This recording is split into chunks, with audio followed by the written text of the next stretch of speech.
Dalam kehidupan sehari-hari, golok biasanya banyak dipergunakan pada masyarakat pedesaan sebagai bagian dari peralatan kerja. Dengan demikian, golok merupakan bagian yang tidak terpisahkan dari kehidupan masyarakat desa.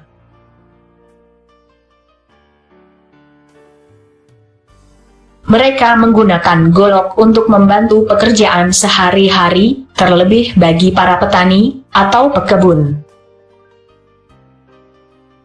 Selain sebagai peralatan kerja, golok juga dipergunakan oleh para pesilat sebagai salah satu alat pertahanan diri ataupun sebagai alat penyerang.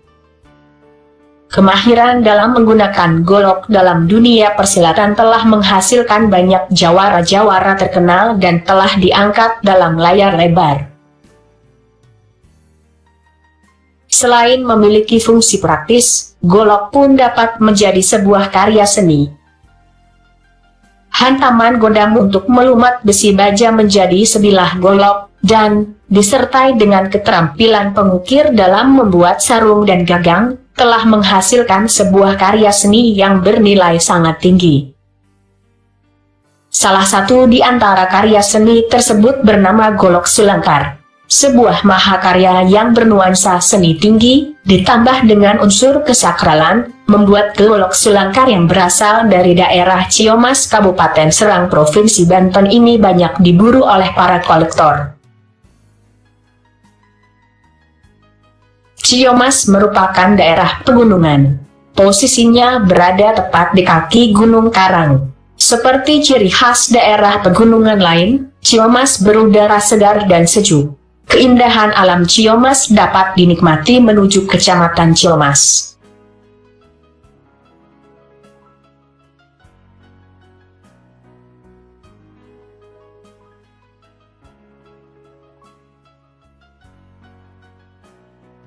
Golok Sulangkar yang menjadi maskot Kecamatan Ciomas kini telah memiliki sebuah maskot, yaitu golok raksasa yang memiliki panjang sekitar 5 meter.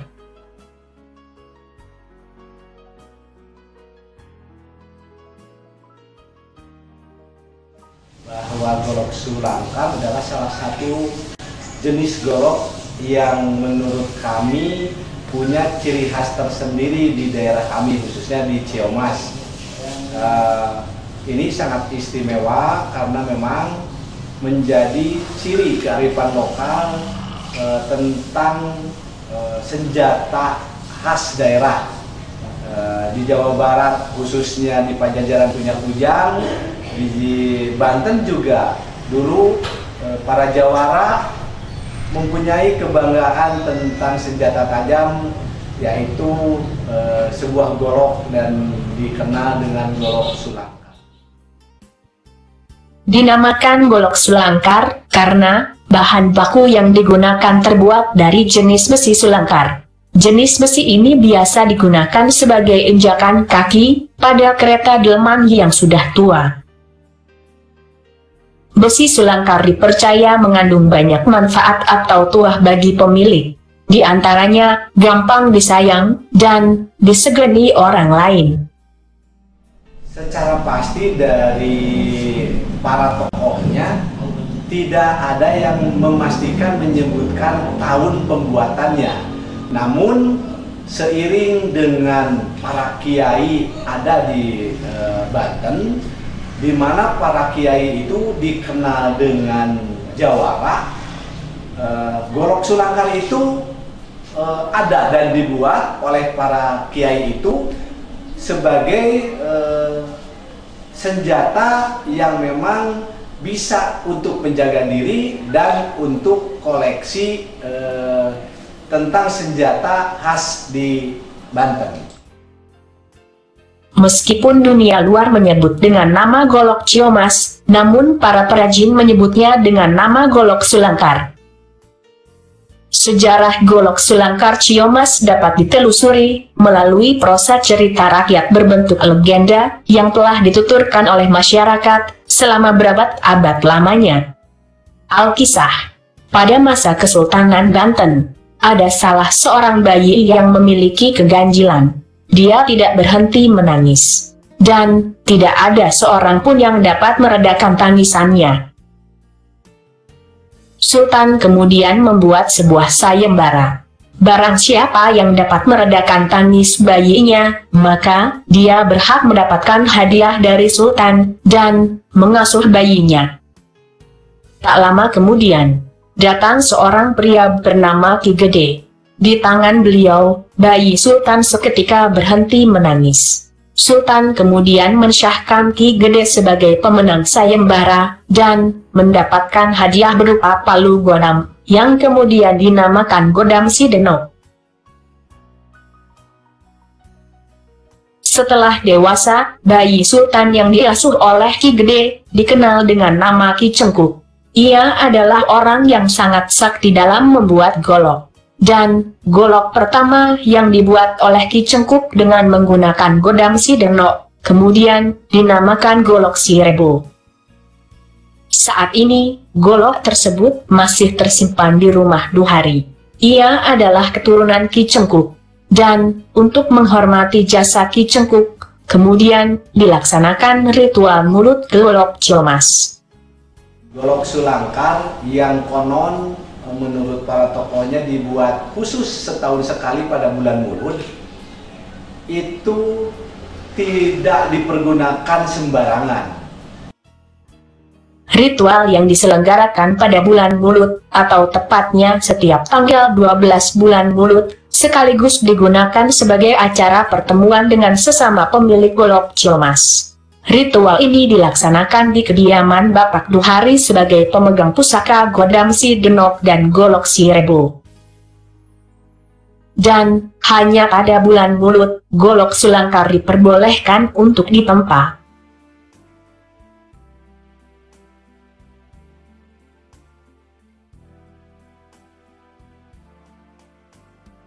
Pada bulan Mulut juga, setiap golok Sulangkar Ciomas harus dioles dengan menggunakan Godam Sidenok melalui ritual tertentu.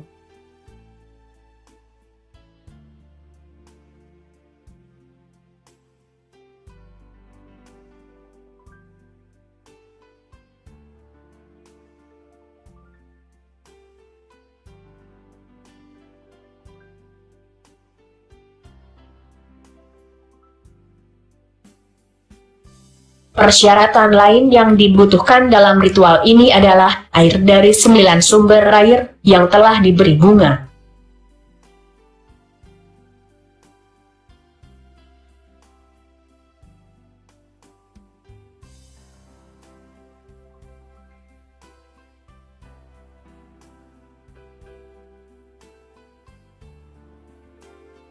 Tepat pada tanggal 12 Mulut, acara dimulai dengan lantunan zikir dan tawasulan oleh pemuka agama setempat, yaitu Bapak Hajan Muhaimin. Setelah itu, golok dan bahan dasar golok kemudian dioles dengan menggunakan Godam Sidenok. Golok Sulangkar itu didesain di mana ujungnya itu memang ditambah dengan racun yang memang bisa melukai tubuh, di mana sudah terluka oleh golok itu sulit untuk disembuhkan. Memang pada masa perjuangan, golok Sulangkar dikenal sebagai senjata tradisional untuk melawan penjajah.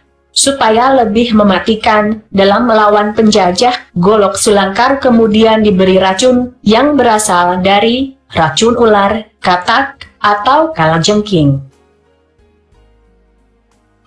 Dalam membuat golok Sulangkar, diperlukan bahan dan beberapa buah peralatan, di antaranya besi atau baja yang menjadi bahan dasar. Sementara, peralatan yang diperlukan adalah pahat. Pahat digunakan untuk membelah dan memotong bahan yang akan dijadikan golok. Peralatan lainnya yaitu pengkorek api, capit, talenan besar dan kecil, bak air, arang, bubuk, dan palu dari berbagai ukuran.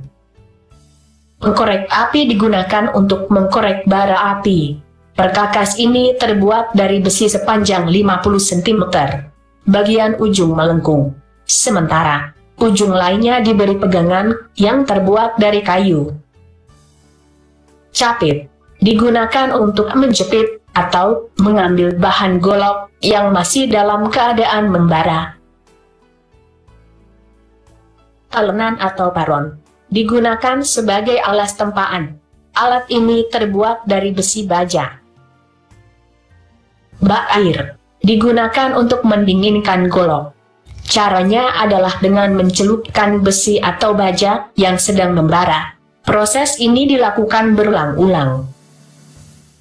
Arang berfungsi sebagai bahan bakar. Agar tetap membara, arang harus ditiup secara terus-menerus dengan menggunakan ubuk. Ubuk, peralatan pandai besi yang berfungsi sebagai pemompa udara ke tungku pembakaran. Ubuk terbuat dari kayu nangka sepanjang 1,5 meter. Proses kerja ubuk adalah dengan menekan tongkat kayu secara bergantian, agar suhu bara api dapat tetap terjaga.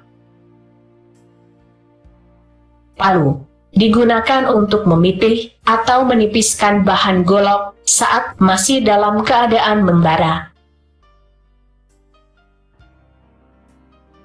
Proses pertama dalam pembuatan golok sulangkar adalah memilih jenis logam yang akan ditempa. Setelah mendapatkan jenis logam yang diinginkan, logam kemudian dibawa ke lokasi tempa. Tidak lupa, air yang telah diberi doa pada saat pelaksanaan ritual golok Ciomas yang dilaksanakan pada bulan Maulud, kemudian dibawa dan dimasukkan ke dalam bak air.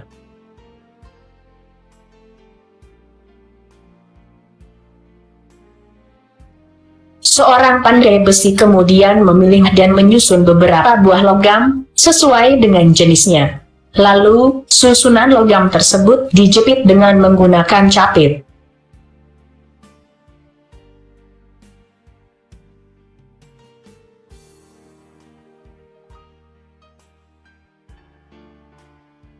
Susunan logam tersebut kemudian dimasukkan ke dalam tungku pembakaran. Suhu api di dalam tungku kemudian ditingkatkan dengan menambahkan arang dan tiupan angin yang dihembuskan oleh ubuk.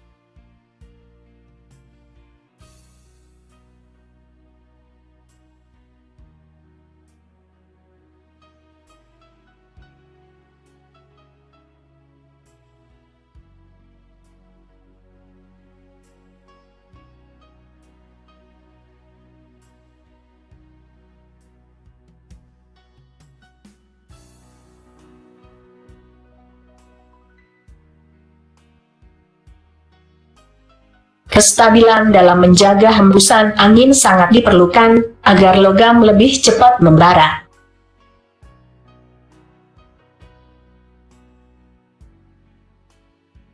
Pembuatan golok sulangkar umumnya hampir sama dengan pembuatan golok di daerah lain.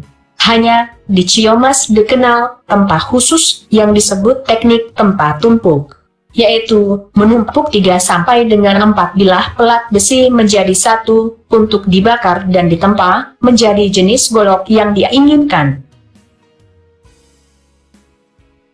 Pada beberapa jenis golok, ada juga yang dikombinasi dengan teknik tempa lipat, yaitu setelah tumpukan besi dibakar, bara besi yang sudah agak lunak dilipat, untuk kemudian ditempa sebanyak 4 sampai dengan 5 kali pembakaran dan penempaan.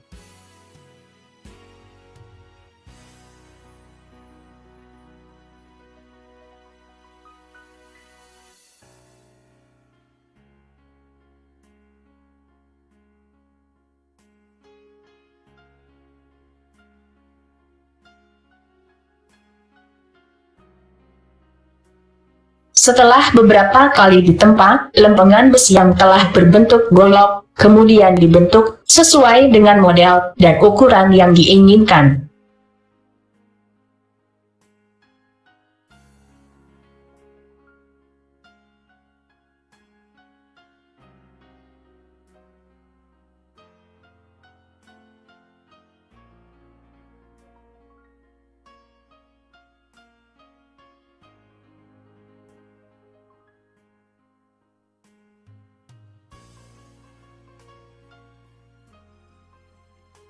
Kemudian, setelah terbentuk sempurna, dilakukan proses finishing dengan menggunakan kikir listrik. Setelah selesai, pada bagian terakhir proses pembuatan, bentuk golok lalu dirapihkan agar terlihat bersinar.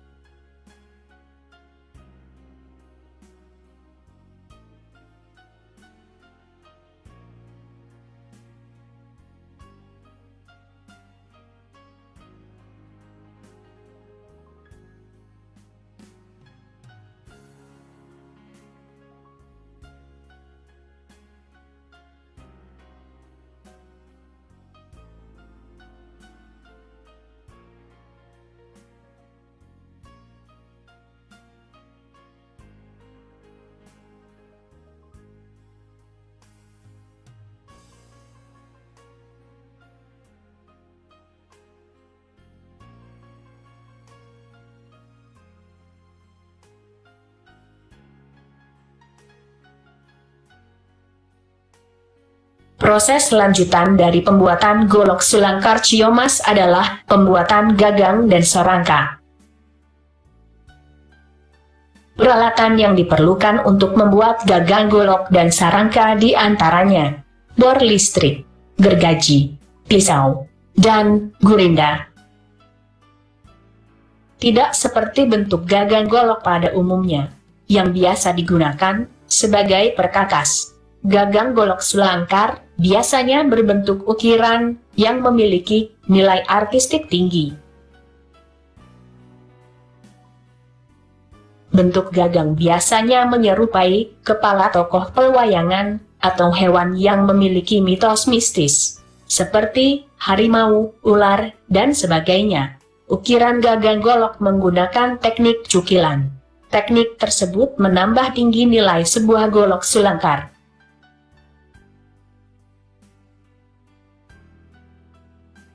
Pembuatan gagang dimulai dengan memotong kayu jawar. Disesuaikan dengan besar kecilnya sebuah golok. Kemudian, kayu lalu dipapas untuk menghasilkan bentuk dasar.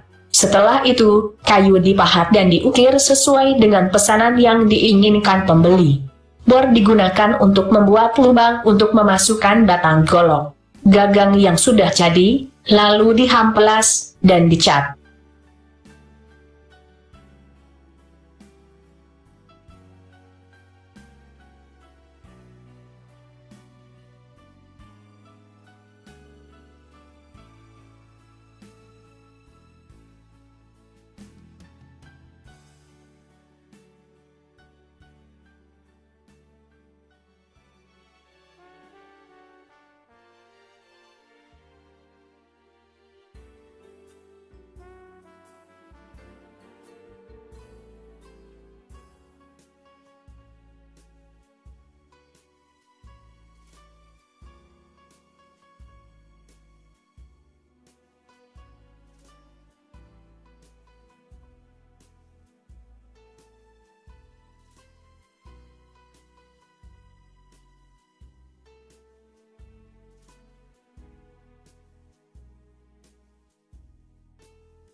Sama halnya dengan pembuatan gagang golok, pembuatan sarangka juga memerlukan teknik papas dan cukil.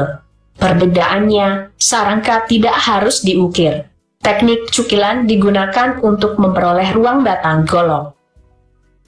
Setelah bagian luar jadi dibentuk, kemudian bagian dalam dipola dengan golok yang akan menjadi pasangannya. Setelah itu, bagian yang telah dipola lalu dicukil untuk membuat lubang batang golok.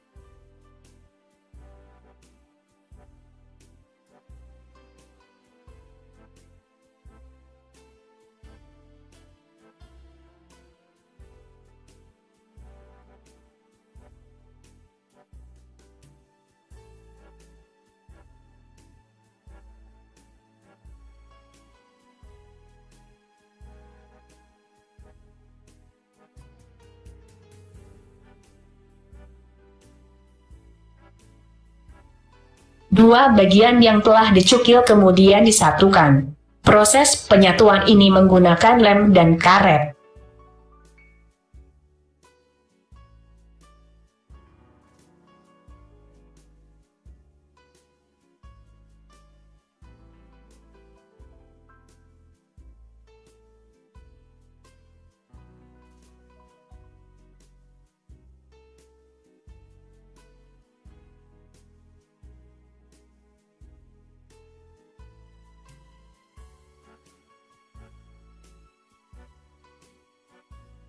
Bagian terakhir pada pembuatan sarangka adalah menambahkan aplikasi yang terbuat dari tanduk kerbau.